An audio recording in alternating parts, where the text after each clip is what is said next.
കഴിക്കുന്ന ഭക്ഷണമല്ല പ്രശ്നം, കഴിക്കുന്ന രീതിയാണ് പ്രശ്നം. നിങ്ങളുടെ ലൈഫ് സ്റ്റൈൽ തന്നെയാണ് ഇതിലത്തെ പ്രശ്നം. ചുമ എന്ന് പറയുമ്പോൾ നമ്മൾ കൂടുതലായി ആലോചിക്കുക ശ്വാസകോശ സംബന്ധമായ പ്രശ്നം എന്നുള്ളതാണ്. എന്നാൽ നല്ല രീതിയിൽ അസിഡിറ്റി അല്ലെങ്കിൽ GERD എന്നൊരവസ്ഥയുണ്ടെങ്കിൽ തീർച്ചയായും നിങ്ങൾക്ക് പലപ്പോഴും ഡ്രൈ കഫ് ഉണ്ടാവാൻ സാധ്യതയുണ്ട്. ആമാശയത്തിൽ അധികമായ ആസിഡ് പ്രൊഡക്ഷൻ, അതിൽ സംശയമേ വേണ്ട. ഏറ്റവും പ്രധാനപ്പെട്ട കാരണം നമ്മുടെ ഭക്ഷണം തന്നെയാണ്. ഹലോ ഫ്രണ്ട്സ്, ഞാൻ ഡോക്ടർ അഭിരാം.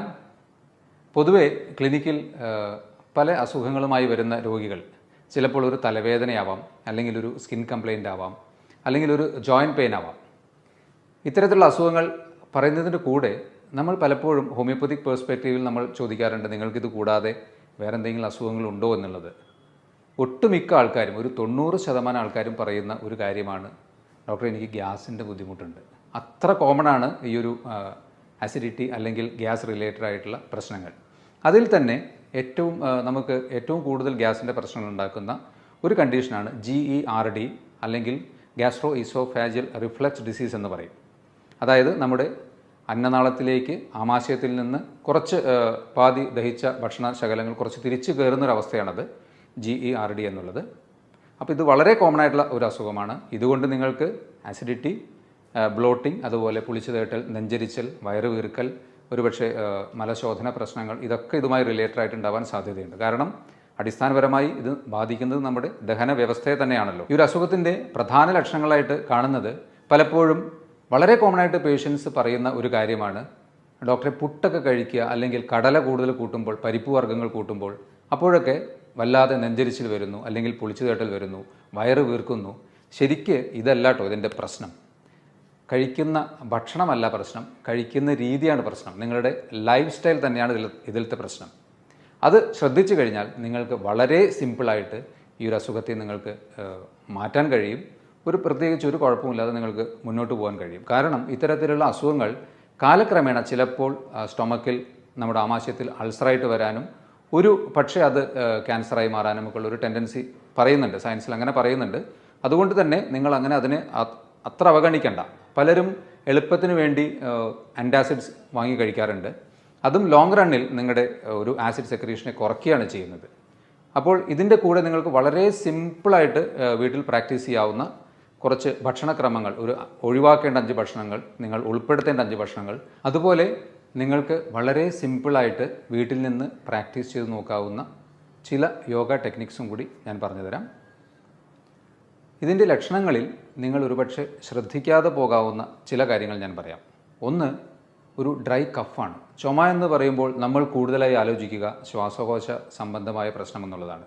എന്നാൽ നല്ല രീതിയിൽ അസിഡിറ്റി അല്ലെങ്കിൽ GERD എന്നൊരവസ്ഥയുണ്ടെങ്കിൽ തീർച്ചയായും നിങ്ങൾക്ക് പലപ്പോഴും ഡ്രൈ കഫ് ഉണ്ടാവാൻ സാധ്യതയുണ്ട്. അതുപോലെ തന്നെ തൊണ്ടയിൽ എന്തെങ്കിലും തടഞ്ഞു നിൽക്കുന്ന പോലത്തെ ഒരു ഫീലിംഗ്, ഒരു വെള്ളം ഇറക്കുമ്പോഴോ അല്ലെങ്കിൽ ഇവിടെ മേലോട്ട് എന്തെങ്കിലും ഒരു തള്ളി വരുന്ന പോലത്തെ ഒരു ഫീലിംഗ്, ഇതെല്ലാം ഈ ഒരു GERDയുമായിട്ട് ബന്ധപ്പെട്ട് അല്ലെങ്കിൽ എക്സ്ട്രാ അസിഡിറ്റിയുമായി ബന്ധപ്പെട്ട് സംഭവിക്കാൻ സാധ്യതയുണ്ട്. ഇത് കൂടാതെ ചില അവസരങ്ങളിൽ ചിലരെങ്കിലും അനുഭവിച്ചിരിക്കാൻ സാധ്യതയുള്ള ഒരു ലക്ഷണമാണ് നെഞ്ചുവേദന അല്ലെങ്കിൽ അഞ്ചൈന. ഹാർട്ട് അറ്റാക്കിന് വളരെ സമാനമായ ഒരു ലക്ഷണം. ശരിക്കും നെഞ്ച് നമുക്ക് കൂട്ടിപ്പിടിക്കുന്ന പോലത്തെ ഒരു തോന്നലുണ്ടാകാം. ഇതും പലപ്പോഴും ആസിഡിറ്റി കൊണ്ട് അല്ലെങ്കിൽ ഗ്യാസ്ട്രൈറ്റിസ് മൂലം ഉണ്ടാകാൻ സാധ്യതയുണ്ട്.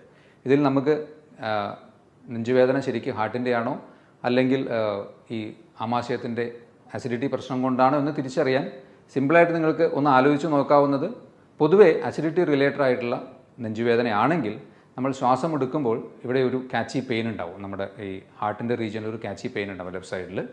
അതുപോലെ മൂവ് ചെയ്യുമ്പോഴൊന്നും ഈ പെയിൻ അധികമായി വർദ്ധിക്കുന്നതായിട്ട് തോന്നില്ല. എന്നാൽ ഹാർട്ടിൻ്റെ പ്രശ്നമാണെങ്കിൽ നമുക്ക് നടക്കാനോ അല്ലെങ്കിൽ ഒന്ന് അങ്ങോട്ടും ഇങ്ങോട്ടൊക്കെ മൂവ് ചെയ്യുമ്പോൾ തന്നെ അധികമായൊരു കാച്ചി പെയിൻ കൂടാം. ഇതതിനെ ഡിഫറൻഷ്യേറ്റ് ചെയ്യാനുള്ള ഒരു ചെറിയൊരു കാര്യമാണ് പറഞ്ഞത്. അതിനെ മാത്രം ഡിപ്പെൻഡ് ചെയ്യരുത്, പെട്ടെന്ന് നമുക്ക് അങ്ങനെ ആലോചിച്ച് നോക്കാവുന്നതാണ്. ഇതിൻ്റെ ഈ GERD അല്ലെങ്കിൽ ജനറൽ ആയിട്ടുള്ള ഗ്യാസ്ട്രൈറ്റിസോ അല്ലെങ്കിൽ അസിഡിറ്റിയുടെയോ കാരണങ്ങൾ നമ്മൾ നോക്കുകയാണെങ്കിൽ പ്രധാനമായി 3 കാര്യങ്ങളാണ് പറയാനുള്ളത്. ഒന്ന്, പുവർ ക്ലിയറൻസ്, അതായത് നമ്മുടെ ആമാശയത്തിൽ നിന്ന് ദഹിച്ച ഭക്ഷണങ്ങൾ ചെറുകുടലിൻ്റെ ഭാഗത്തേക്ക് മൂവ് ചെയ്യുന്നതിനുള്ള കാലതാമസം. ശരിക്ക് ഭക്ഷണം കഴിച്ച് 2 മുതൽ 4 മണിക്കൂറിനുള്ളിൽ ആമാശയത്തിൽ നിന്ന് ഒരു 90% ഭക്ഷണവും അടുത്ത ഏരിയയിലേക്ക്, ചെറുകുടലിൻ്റെ ഭാഗത്തേക്ക് മൂവ് ചെയ്തിട്ടുണ്ടാവും. ആദ്യത്തെ ഒരു 2 മണിക്കൂർ കഴിഞ്ഞാൽ 60% കൂടുതൽ അത് എം ടി ആയിട്ടുണ്ടാവും.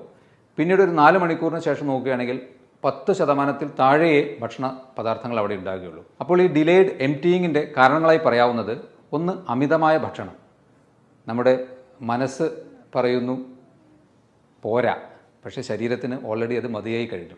അത് നമ്മുടെ മനസ്സിനെ മാത്രം ഡിപ്പെൻഡ് ചെയ്ത് നമ്മൾ ഒരുപാട് ഭക്ഷണം കഴിക്കുന്ന ശീലം വരുമ്പോഴാണ് ഈ ആമാശയത്തിൽ നിന്ന് ആ ഒരു ദഹന പ്രശ്നം കൂടുതലായും ഉണ്ടാകുന്നത്.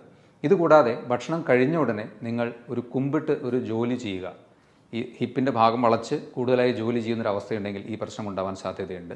അതുപോലെ തന്നെ ഭക്ഷണം കഴിഞ്ഞ ഉടനെ കുറച്ചൊരു ഹെവി മീൽ എന്ത് കഴിഞ്ഞാലും കുറച്ചൊന്ന് മൂവ് അറൗണ്ട്, കുറച്ച് നടന്നതിന് ശേഷം കിടക്കുക. കഴിഞ്ഞ ഉടനെ പോയി കിടക്കുന്നത് തീർച്ചയായിട്ടും ഇത്തരത്തിൽ അസിഡിറ്റിക്ക് ഒരു ടെൻഡൻസി ഉണ്ടാക്കും. അമിത വണ്ണമുള്ളവരിലും ഈ ഒരു അസിഡിറ്റിയുടെ ടെൻഡൻസി ഉണ്ടാവാൻ സാധ്യതയുണ്ട്. അതുപോലെ പലരും ചെയ്യുന്ന ഒരു കാര്യമാണ്, രാത്രിയൊക്കെ ഡിന്നറിന് ശേഷം ഒന്നാമത് ലേറ്റായി ഭക്ഷണം കഴിക്കുന്നു, അത് കഴിച്ചതിന് ശേഷം ടി വിയൊക്കെ കണ്ടിരുന്ന് റിലാക്സ്ഡ് ആയിട്ട് ചിലപ്പോൾ ചെറിയ സ്നാക്സ് പോലെയുള്ള എന്തെങ്കിലും എടുത്ത് കഴിക്കുന്ന ശീലമുള്ളവർക്കൊക്കെ ഉറപ്പാണ് ഈ ഒരു അസിഡിറ്റി ഉണ്ടാകുമെന്നുള്ളത് സംശയമില്ല. GERDയുടെ രണ്ടാമത്തെ ഒരു കാരണമായി പറയാവുന്നത് വീണ്ടും ആമാശയത്തിൽ നിന്ന് ഭക്ഷണങ്ങൾ അടുത്ത ഭാഗത്തേക്ക് മൂവ് ചെയ്യാനുള്ള കാലതാമസം തന്നെയാണ്. ഇത് പക്ഷേ ഗ്യാസ്ട്രോ പാരസിസ് എന്ന ഒരു കണ്ടീഷൻ മൂലം, അതായത് ആമാശയത്തിൻ്റെ മസ്കുലർ ആക്ടിവിറ്റി കുറച്ച് കുറഞ്ഞത് മൂലം, അതിന് ചിലപ്പോൾ മറ്റ് കാരണങ്ങളുണ്ടാകാം. ഒരു ഡയബറ്റീസ് പോലെയുള്ള അസുഖമുണ്ടെങ്കിലോ, പ്രഗ്നൻസിയിൽ നമ്മൾ ആ ഒരു ലാസ്റ്റ് ട്രൈമസ്റ്ററിലേക്കൊക്കെ എത്തുമ്പോൾ വയറിലധികമായ പ്രഷർ മേലോട്ട് തള്ളുന്നത് മൂലം അത്തരത്തിലൊരു പ്രശ്നമുണ്ടാവാൻ സാധ്യതയുണ്ട്. ചില ഡീജനറേറ്റീവ് ഡിസീസസ്, പ്രത്യേകിച്ച് പാർക്കിൻസൺസ് പോലെയുള്ള അസുഖങ്ങളിലൊക്കെ മസ്കുലർ ടോൺ ഇത്തിരി കുറയുന്നത് കൊണ്ടും ഇതുണ്ടാകാം. ഹൈപ്പോതൈറോയിഡിസം, തൈറോയിഡ് ഫംഗ്ഷൻ്റെ ഒരു ഡിലേഡ് ആയിട്ടുള്ള അല്ലെങ്കിൽ കുറഞ്ഞ ആക്ടിവിറ്റി കാരണം, ശരിക്കും പറഞ്ഞാൽ നമ്മുടെ ബവൽസിനെ അല്ലെങ്കിൽ കുടലിനെയൊക്കെ നിയന്ത്രിക്കുന്ന ഒരു പ്രധാന ഹോർമോണാണ് തൈറോയ്ഡ് ഹോർമോൺ. അതിൻ്റെ ഡെഫിഷ്യൻസി ഒരു കാരണമാവാം. അല്ലെങ്കിൽ ചില കാര്യമായ മെഡിസിൻസ് കഴിക്കുന്നവർ, ആൻറ്റി ഡിപ്രസൻസ് പോലെ കഴിക്കുന്നവരിലൊക്കെ ഈ ഒരു കാലതാമസം സ്റ്റൊമക്കിൽ നിന്ന് അടുത്ത ഭാഗത്തേക്ക് മൂവ് ചെയ്യാൻ ഉണ്ടാകാം. മൂന്നാമത്തെ കാരണമായി പറയാവുന്നത് ആമാശയത്തിൽ അധികമായ ആസിഡ് പ്രൊഡക്ഷൻ. അതിൽ സംശയമേ വേണ്ട, ഏറ്റവും പ്രധാനപ്പെട്ട കാരണം നമ്മുടെ ഭക്ഷണം തന്നെയാണ്. 5 ഭക്ഷണക്രമങ്ങൾ നിങ്ങൾ പറ്റുമെങ്കിൽ പൂർണ്ണമായി ഒഴിവാക്കുക. അതുപോലെ 5 നല്ല ഭക്ഷണങ്ങൾ ഉൾപ്പെടുത്തുക. അതിൽ ഒഴിവാക്കേണ്ട ഭക്ഷണങ്ങളിൽ ആദ്യത്തേത് ഫാറ്റി ഫുഡാണ്. അതിൽ വെജിറ്റബിൾ ഫാറ്റായാലും നോൺ വെജിറ്റേറിയൻ ഫാറ്റായാലും, പ്രത്യേകിച്ച് ഫ്രൈഡ് ആയിട്ടുള്ള ചിക്കൻ, ബീഫ്, പോർക്ക്, ഫിഷ്, ഇതെല്ലാം മാക്സിമം ഒഴിവാക്കുക. ചീസ്, ബട്ടർ അല്ലെങ്കിൽ അധികമായ നെയ്യ് ഇത്തരത്തിലുള്ളതും മാക്സിമം ഒഴിവാക്കുക. വറുത്തതും പൊരിച്ചതുമായിട്ടുള്ള പുറമേ നിന്ന് വാങ്ങിക്കുന്ന ജങ്ക് ഫുഡ് പോലത്തെ കംപ്ലീറ്റ് ഒഴിവാക്കുക. സിമ്പിളായിട്ട് പറഞ്ഞു കഴിഞ്ഞാൽ ഫ്രൈഡ് ഐറ്റംസും അധികമായ ഫാറ്റും മാക്സിമം ഒഴിവാക്കുക. രണ്ടാമത്തെ ഭക്ഷണം ഒഴിവാക്കേണ്ടത് കഫീൻ ഉൾപ്പെട്ടത്, അതിൽ ചായയും കാപ്പിയും മാക്സിമം ഒഴിവാക്കുക. വളരെ അത്യാവശ്യം നിങ്ങൾ കുടിച്ച് അത്ര ശീലം ഉള്ള ഒരു വ്യക്തിയാണെങ്കിൽ ഒഴിവാക്കാൻ ശ്രമിച്ചിട്ട് പറ്റുന്നില്ലെങ്കിൽ മാത്രം 1-2 ചായ കുടിക്കുക. പലരും 2 പേര് കൂടിയിരിക്കുമ്പോഴേക്കും പറയും നമുക്കൊരു ചായ കുടിക്കാം അല്ലെങ്കിൽ ഒരു കാപ്പി കുടിക്കാം, വൈകുന്നേരം ഒരു ഉണർവിന് വേണ്ടി കാപ്പി കുടിക്കാം. പക്ഷേ ഇതൊക്കെ കഫീൻ കുറച്ചൊരു ആൻറ്റി ഓക്സിഡൻറ്റ് പ്രോപ്പർട്ടിയൊക്കെ ഉണ്ടെങ്കിലും അധികമായി ചെല്ലുമ്പോൾ അത് ആസിഡിറ്റി ഉണ്ടാക്കുന്നുണ്ട്. അതുപോലെ തന്നെ തലവേദന പോലെയുള്ള പ്രശ്നങ്ങളൊക്കെ ഉണ്ടാക്കാം. ശരിക്കും പറഞ്ഞാൽ ഡീകാഫിനേഷൻ എന്ന ഒരു മെത്തേഡിൽ അധികമായി കാപ്പി കുടിച്ചിരുന്ന വ്യക്തികളിൽ നിന്ന് അത് ഒഴിവാക്കി ഒരു പരീക്ഷണം നടത്തിയപ്പോൾ ആസിഡിറ്റി നല്ലതുപോലെ കുറഞ്ഞതായിട്ടാണ് കണ്ടിട്ടുള്ളത്. അടുത്തതായി നിങ്ങൾ ഒഴിവാക്കേണ്ടത് ചോക്ലേറ്റ്സ് ആണ്. ഈ ചോക്ലേറ്റ്സിലുള്ള മീഥൈൽ സാന്തിൻ എന്ന ഒരു കോമ്പൗണ്ട് അന്നനാളത്തിൻ്റെ താഴെയുള്ള ഭാഗത്തെ മസിൽസിനെ റിലാക്സ്ഡ് ആക്കുന്നു. ശരിക്കും പറഞ്ഞാൽ അന്നനാളത്തിന് ഒരു 1 വേ ഓപ്പണിംഗ് ആണ്. താഴോട്ട് നമ്മൾ ഭക്ഷണം കഴിച്ചാൽ അത് തുറക്കുന്നു, വികസിക്കുന്നു, ഭക്ഷണം ആമാശയത്തിലെത്തുന്നു, അത് ക്ലോസ് ആവുന്നു. പക്ഷേ ഇവിടെ ഈ ഒരു ചോക്ലേറ്റ്സിൻ്റെ അമിതമായ ഉപയോഗം അതിനെ റിലാക്സ്ഡ് ആക്കി കുറച്ച് ഭക്ഷണം തിരിച്ചു കയറുന്ന ഒരു ടെൻഡൻസി ഉണ്ടാക്കുന്നുണ്ട്. അപ്പോൾ ചോക്ലേറ്റ്സ് നിങ്ങൾ കംപ്ലീറ്റ് ഒഴിവാക്കുക. അഡിക്ഷൻസിൽ ആൽക്കഹോളും സ്മോക്കിങ്ങും മാക്സിമം ഒഴിവാക്കുക. കംപ്ലീറ്റ് ഒഴിവാക്കുക എന്നുള്ളത് തന്നെയാണ് എൻ്റെ സജഷൻ. പ്രത്യേകിച്ച് അസിഡിറ്റി നിങ്ങൾക്ക് ഉള്ളൊരു വ്യക്തിയാണെങ്കിൽ ഒന്നും ആലോചിക്കാനില്ല, അത് രണ്ടും ഒഴിവാക്കുക. ഇതിനും ഇതേപോലെ ഒരു ലോവർ ഈസോഫാജൽ അന്നനാളത്തിൻ്റെ താഴെയുള്ള ഭാഗത്ത് റിലാക്സ് ചെയ്യിക്കുന്ന ഒരു ടെൻഡൻസിയാണ്. അഞ്ചാമത്തേത് സിട്രസ് ഫ്രൂട്ട്സ് ആണ്, അതായത് പുളിരസം കൂടുതലുള്ള ഭക്ഷണങ്ങൾ. അതിൽ തീർച്ചയായും ഒരു അസിഡിക് ടെൻഡൻസി കൂടുതലുണ്ടാകുമല്ലോ. നാരങ്ങ, ഓറഞ്ചൊക്കെ പൊതുവേ നല്ലതാണെങ്കിലും അധികമായി കഴിക്കുന്നത് അസിഡിറ്റി ഉണ്ടാക്കാനുള്ള സാധ്യതയുണ്ട്. അതുകൊണ്ട് തന്നെ അസിഡിറ്റി കൂടുതലുള്ളവർ അത്തരത്തിൽ കൂടുതൽ പുളിരസമുള്ള ഭക്ഷണങ്ങൾ മാക്സിമം ഒഴിവാക്കുക.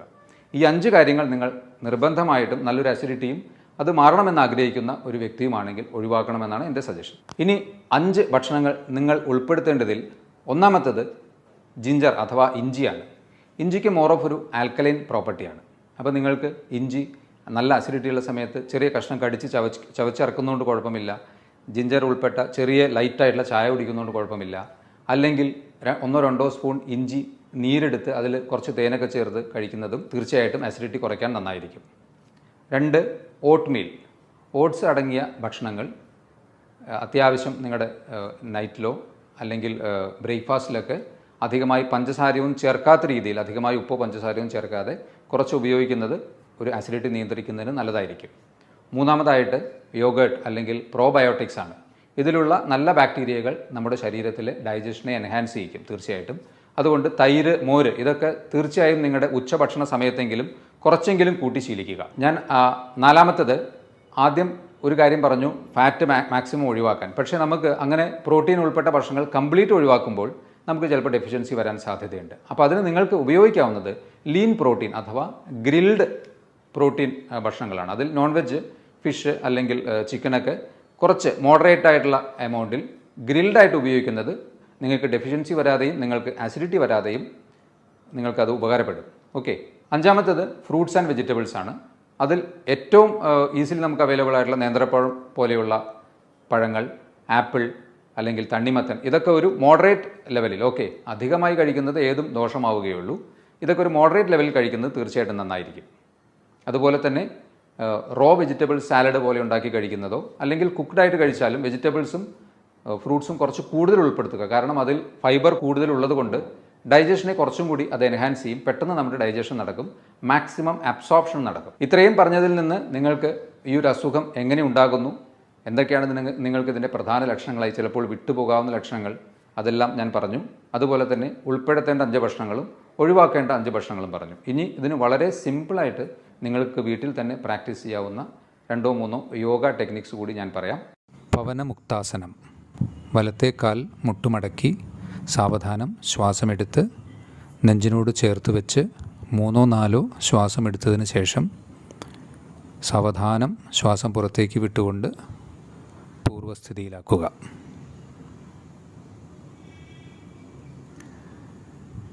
ഇതുപോലെ തന്നെ ഇടത്തെ കാലിലും സാവധാനം മുട്ടുമടക്കി നെഞ്ചിനോട് ചേർത്ത് വെച്ച് ശ്വാസമെടുത്ത് 3-4 നോർമൽ ശ്വാസമെടുത്ത് വിടുക. അതിനുശേഷം പൂർവ്വസ്ഥിതിയിലേക്ക് വയ്ക്കുക. ഇത് കഴിഞ്ഞാൽ 2 കാൽമുട്ടും മടക്കി നെഞ്ചിനോട് ചേർത്ത് ശ്വാസമെടുത്ത് ആ പൊസിഷനിൽ 3-4 സാധാരണ നോർമൽ ബ്രീത്തിങ് എടുത്ത് പൂർവ്വസ്ഥിതിയിലേക്ക് വയ്ക്കുക. ഒരു കാര്യം ശ്രദ്ധിക്കേണ്ടത്, നിങ്ങൾ മറ്റ് അസുഖങ്ങൾ ഉള്ള ഒരു വ്യക്തിയാണെങ്കിൽ ഈ ഒരു പ്രൊസീജിയർ ചെയ്യാതിരിക്കുകയാണ് നല്ലത്. അല്ലെങ്കിൽ നിങ്ങളുടെ ഡോക്ടറുടെ നിർദ്ദേശത്തോടു കൂടി മാത്രം ചെയ്യുക.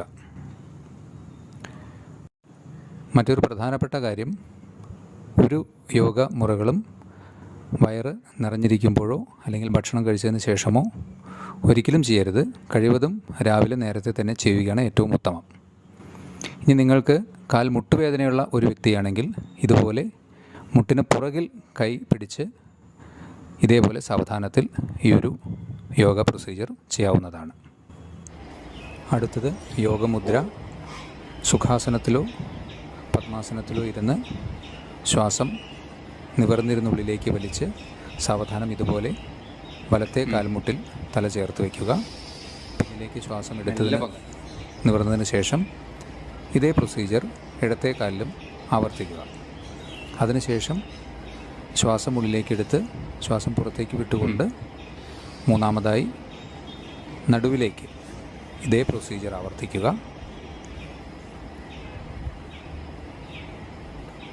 കൈകൾ പുറകിൽ ഇതുപോലെ ചേർത്ത് വയ്ക്കേണ്ടതാണ്.